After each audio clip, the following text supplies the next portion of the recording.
আমি যখন প্রেগনেন্ট ছিলাম তখন খুব করে চাইতাম যেন মাইয়া হয়, আর মাইয়ার চোখ দুইটা যেন তোমার মতন হয়। তুমি যখন থাকবা না তখন আমি দু চোখ ভরে মাইয়ার দিকে দেখুন। আল্লাহর কি দয়া দেখো, আল্লাহ খালি চোখ না, মাইয়াটারে পুরাটাই তোমার মতন বানাইলো। ওর বলন চলন গড়ন সরণ সব কিছু তোমারে পাইল।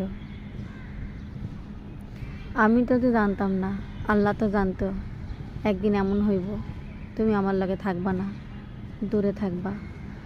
যখন খুব করে তোমারে দেখতে মন চায়, রাতের গভীরে যখন খুব করে কান্দি, তখন মায়ের চোখের দিকে তাকায় থাকি। কতদিন তোমারে দেখি না, এই দেখানোর সময় কই, তুমি আছো কত দূরে। তাতে কি জানো, তুমি আমারে হাসাইলা আমি হাসলাম, তুমি আমারে কান্দাইলা আমি কানলাম। খালি তুমি আমারে আপন মনে করে বুঝাইলা না, বুঝাইলে হয়তো বুঝতাম। নিজের বুঝ নিজে নিলাম, তুমি ধীরে ধীরে দূরে হইয়া থাকলা। দূর হইতে হইতে আমারে পর করে দিলা।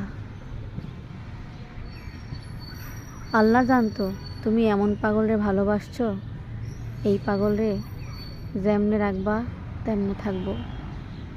পাগল তো, পাগলের বুদ্ধি শুদ্ধি কমও হয়, কিন্তু সময়ে সময়ে আবার বুঝবার পারে। কিছু কিছু সময় পাগলামি করা ঠিক মনে হইলেও এখন মনে হয় ঠিক হয় নাই। ভালো থাইকো।